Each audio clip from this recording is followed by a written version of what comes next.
My best friend walked into my engagement party wearing the dress I'd bought for our trip to Italy, the one still hanging in my closet with the tags on, and she was on my fiancé's arm. She looked at me from across the room and smiled like she was doing me a favor. My mother said, "Doesn't she look beautiful?" I smiled back, and I thought, good. You have no idea what's in my purse right now. Let me back up. My name is Petra. I'm 38 years old, and until about 4 months ago, I thought I was the kind of person things worked out for, not effortlessly. I worked hard, I saved carefully, I made cautious choices, but I thought I'd gotten it right. The job I actually loved, the apartment I'd spent 3 years fixing up, the man I was going to marry in the spring. His name was Colton. We met at a fundraiser for the Children's Hospital, where I work as a pediatric occupational therapist. He was charming in that quiet way that takes a while to notice. Not loud about it, not performing. He remembered things.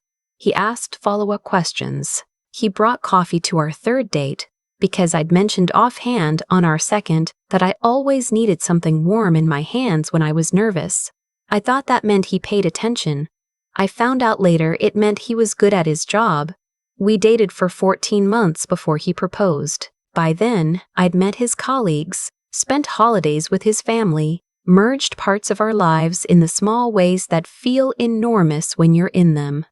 A drawer at his place, a key to mine, a shared streaming password that somehow feels more intimate than it should. He proposed on an ordinary Tuesday in my kitchen while I was making pasta. No grand gesture. He just got down on one knee between the stove and the refrigerator and said he didn't want to wait for a special occasion because every day with me already was one. I said yes so fast I knocked the wooden spoon off the counter. We got engaged in February. By June, I had a venue deposit down, a dress appointment scheduled, and a shared savings account where we were both putting money toward the wedding.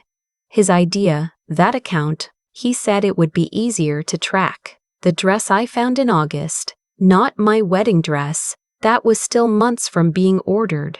This was a green silk midi dress I found at a boutique in the city, the kind of piece you see and just know.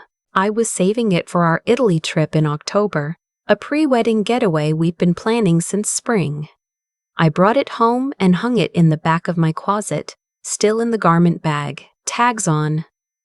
I told my best friend about it. Her name is Lacey. We've been close since college. The kind of friendship where you have a code for the other person's bad moods, and you've seen each other through every version of yourselves. She was going to be my maid of honor. She knew about the dress, knew about Italy, knew about the shared account, knew everything. That's the part that took me the longest to understand, not Colton's betrayal. His, I could eventually trace back to something cold and calculated, something that existed before me. Lacey's felt like a different category of wound, like finding out gravity works differently than you thought. The first thing I noticed was small. In September, about 7 weeks before Italy, I checked our shared savings account to see if Colton's transfer had posted. It had, but the balance was about $400 lower than I expected. I assumed I'd miscalculated.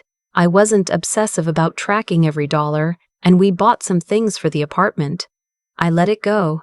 2 weeks later, I noticed it again. This time almost $600 off. I went back through the transaction history and found 2 charges I didn't recognize. One at a restaurant I'd never heard of, one at a hotel bar downtown. Both on weeknights when Colton had told me he was working late. I didn't say anything. Not right away. I'm the kind of person who needs to be sure before I speak, because once I say something I can't unsay it, and I was already hoping I was wrong. I took screenshots and told myself I'd look again in a week. I kept looking.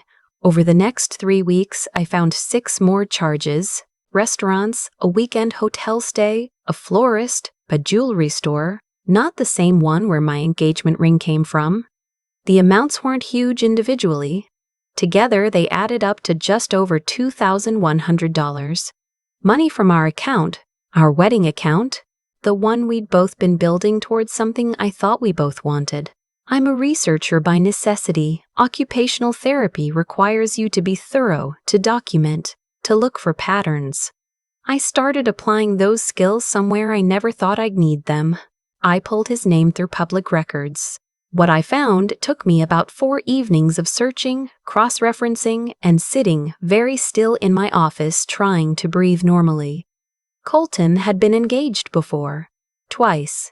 Neither engagement had ended in a marriage. One woman had filed a civil complaint against him for money she claimed he'd taken from a joint account. The case had been settled quietly, the details sealed. In another county, there was a restraining order, since expired, filed by a woman with his last name listed as her former partner. And in a city 2 states away, I found a marriage license. His name, a woman named Sandra, filed 4 years ago. No corresponding divorce record in that state or any state I could find. I sat with that for a long time. My hands were very cold. I didn't go to Colton. I didn't call a lawyer yet. The first person I called was Lacey. It was a reflex. She was the person I called. That's who she was to me. She answered on the second ring. I told her what I'd found. I kept my voice flat, because if I didn't, it would break. She said all the right things. She said she was so sorry. She said I needed to be careful, that I needed to protect myself, that she was there for whatever I needed. She asked if I'd told anyone else. I said no. She was the first. She said, "Okay, keep it that way for now. Let me think." I thought she was protecting me. I found out later she was buying time. Over the next week, things started shifting in ways I couldn't immediately name. Colton seemed slightly more attentive, bringing home dinner, suggesting we look at honeymoon destinations, being present in a way that felt a little performed, like he was underlining something. Lacey became slightly less available. Short texts instead of calls. Busy week, sorry. The friendship equivalent of the bar tab quietly moving away from you. And then one evening, I came home early from work and went to my closet for a sweater, and I noticed the garment bag in the back was wrong. Not missing. Still hanging there, still zipped, but the weight of it looked different. I unzipped it. The green silk dress was gone. In its place, someone had tucked the empty hanger back inside the bag and zipped it up, like they thought I wouldn't check. Like I was the kind of person who doesn't notice things. I sat on the floor of my closet for a while. I'm not sure how long. I was doing math I didn't want to do. Lacey had a key to my apartment. I'd given it to her 2 years ago for emergencies. She knew about the dress. She knew which closet. She knew the tags were still on. I called her. She didn't answer. I texted. Nothing for 3 hours. And then, "Hey, slam today, call you tomorrow." I didn't call her tomorrow. I spent that evening making a list of everything I knew, everything I could document, and everything I could document, and everything I needed to do next. I wrote it longhand in a notebook because I needed my hands to be doing something. I moved my direct deposit away from our shared account and back to my personal account. I didn't close the shared account. I didn't want to alert him, but I stopped adding to it. The money already in there I considered carefully. Legally, it was complicated. Commingled funds from a joint account, no marriage, no formal agreement.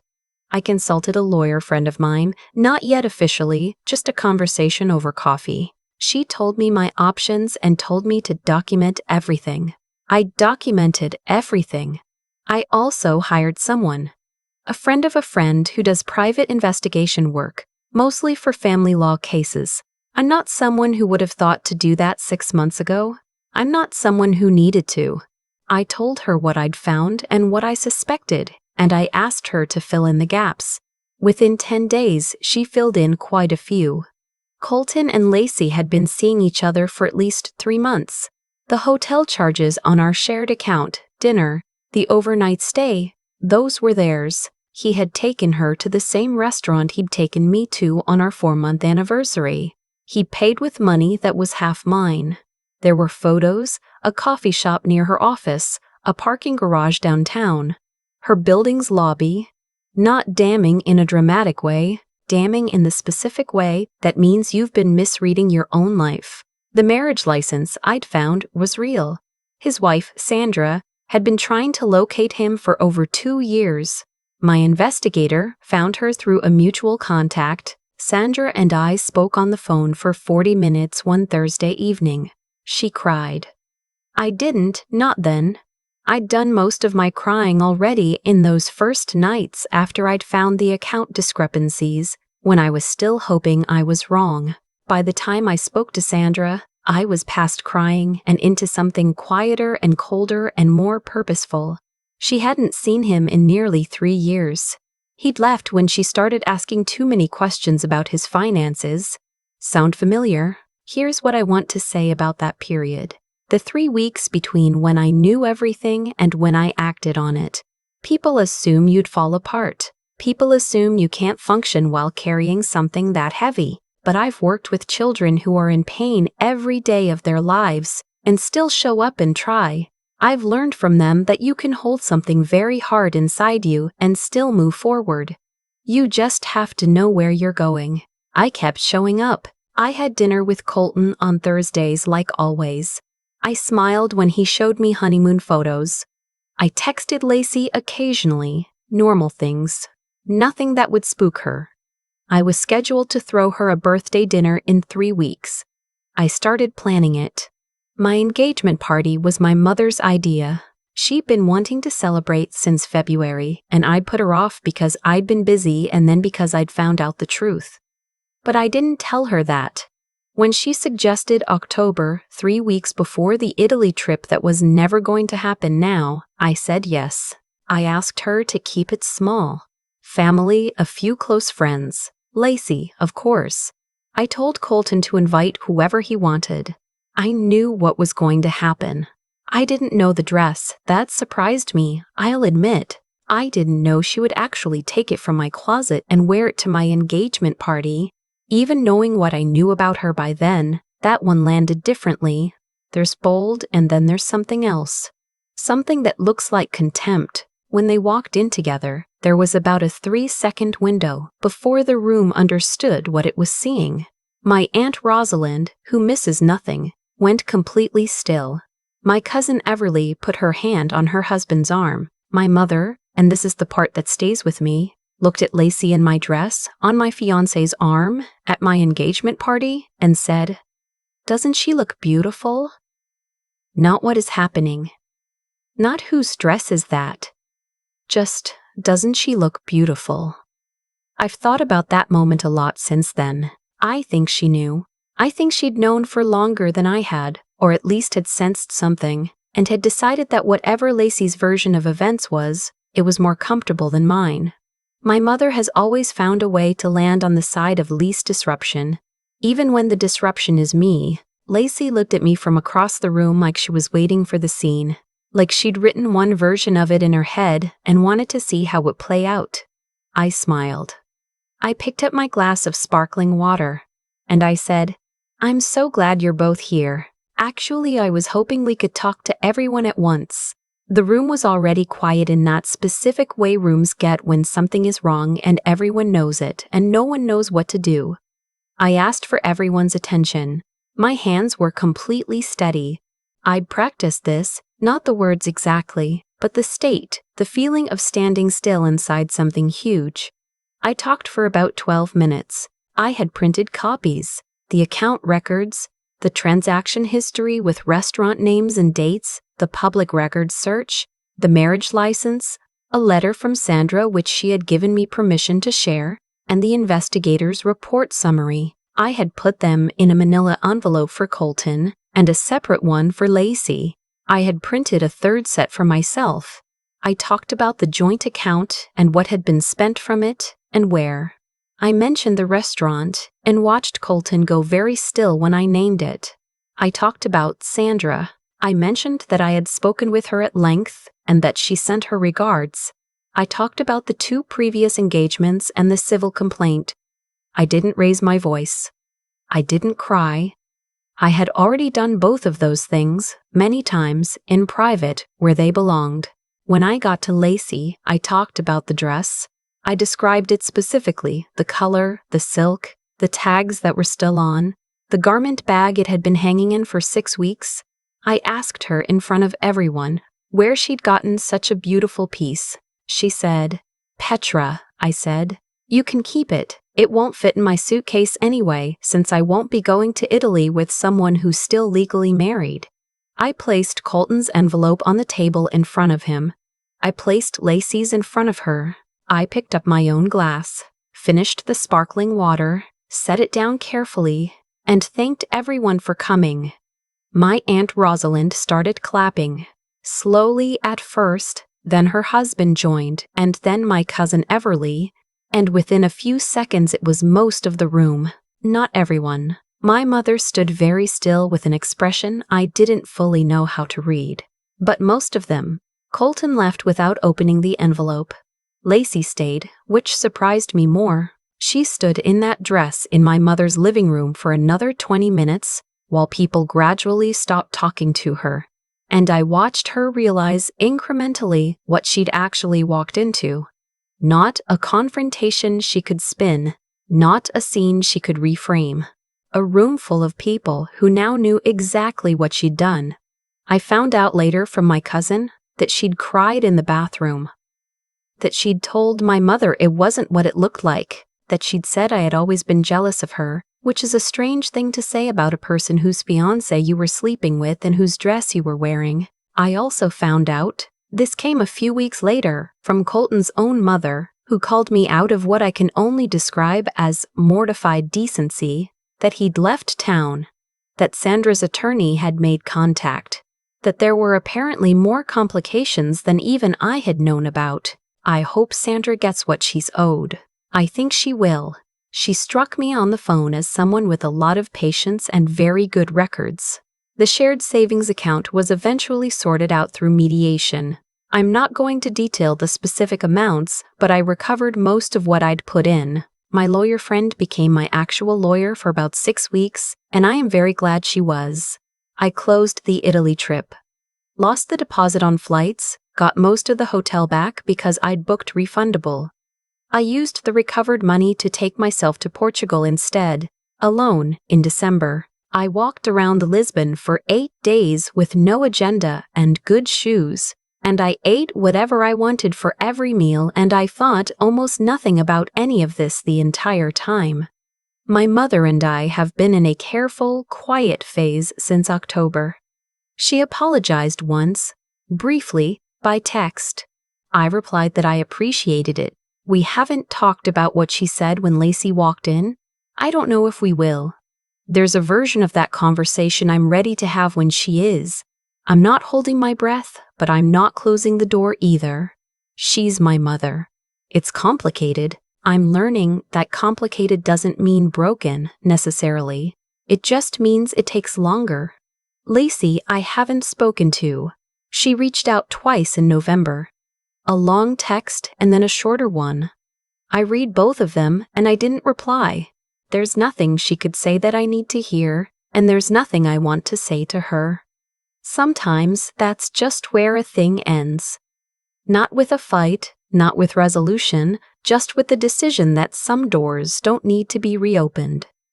Colton, I never heard from directly. His envelope, last I knew, was picked up off the table by his sister, who was at the party and who I've always liked, and who sent me a kind, brief message afterwards saying she had no words and was sorry. I told her she had nothing to be sorry for. I meant it. Here's what I want to say to anyone who finds themselves reading this and recognizing pieces of it. Not because I have advice, exactly. I'm still figuring out what I think about all of this, but because when I was in the middle of it, I kept waiting for the moment where I'd feel like myself again. And what I've learned is that you don't go back. You go forward into a version of yourself that knows something it didn't know before. I know now that I can be very calm when I need to be, that I can hold something enormous inside me and still function, still show up, still stand in a room with both hands steady. I know that I am a person who notices things. I know that joint accounts should probably wait until there's a marriage certificate. I know that friendship can be dismantled from the inside by someone you handed the key to, and that this says nothing about the value of the friendship you thought you had, only about the character of the person who used that key. I know that 12 minutes, if you've done the work beforehand, can say everything you need to say. I know that Portugal in December is beautiful, that the pastéis de nata are better warm, that Lisbon light in the afternoon is the kind that makes you feel like the world is actually fine, that you can walk for 4 hours along a river in a city where nobody knows your name and feel, genuinely, like the next thing is going to be good. I think it is. I think the next thing is going to be good. I've thought a lot about what made all of this possible, not the betrayal. I understand that part now as much as I think anyone can. What I mean is, what made it possible for me to walk through it without losing myself in it. I think it comes down to this. Colton operated on the assumption that people don't look closely, that if you're charming enough, attentive enough, present enough on the surface, no one will think to go deeper. And for a while, he was right about me. I didn't look closely. I trusted what I was shown. That wasn't stupidity, it was the reasonable extension of good faith, which is not a character flaw. But it also meant that the moment I started paying attention, really paying attention, he had nothing left. Every layer I pulled back revealed something worse, and none of it was hidden very cleverly. It was just hidden behind the assumption that I wouldn't check. Lacey made the same miscalculation. She knew me for 16 years. She knew how I responded to conflict, carefully, slowly, with more grace than the situation usually called for. She counted on that. She expected that if things came apart, I would handle it privately, quietly, in a way that cost me and protected her. She wore my dress to my engagement party because she thought I would be too stunned to act, that I would absorb it and then apologize for my reaction later.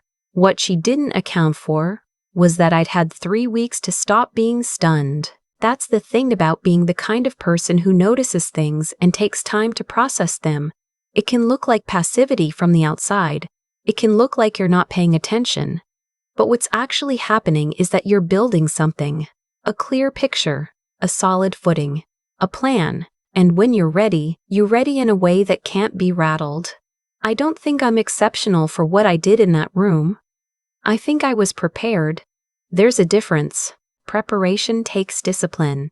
The discipline to stay quiet when you want to scream, to keep showing up when you want to disappear, to document and verify when what you actually want is just for someone to tell you you're wrong. That discipline is a choice you make over and over again, every day, when it would be easier not to. That's the part that doesn't get talked about enough. The work that happens before the moment everyone sees. And I think that's true for most things that matter. The results people witness are almost never the whole story. They're the surface of a longer, quieter effort that nobody watched. Sandra did that too in her own way. She kept records for 2 years while people probably told her to move on. She stayed methodical when she had every reason to fall apart. When we spoke on the phone, I recognized something in her voice. Not resignation, not bitterness, but a kind of settled clarity. She knew exactly what had happened to her. She had made her peace with the knowing, and now she was focused on what came next. I admired her more in 40 minutes than I've admired most people I've known for years. What I carried away from all of this, and I'm still carrying it, I don't think you just set something like this down, is that character shows itself most clearly in what people do when they think no one is watching. Colton, when he thought I was trusting and unaware. Lacey, when she thought I'd be too blindsided to act. My mother, when she thought the moment called for social smoothness over honesty. And me, in those 3 weeks alone in my apartment, building the case, staying steady, deciding what kind of person I wanted to be when it was all over. I decided I wanted to be someone who told the truth in a room full of people, with her hands completely still, and then went to Portugal and ate warm pastries by the river. I think that was the right call.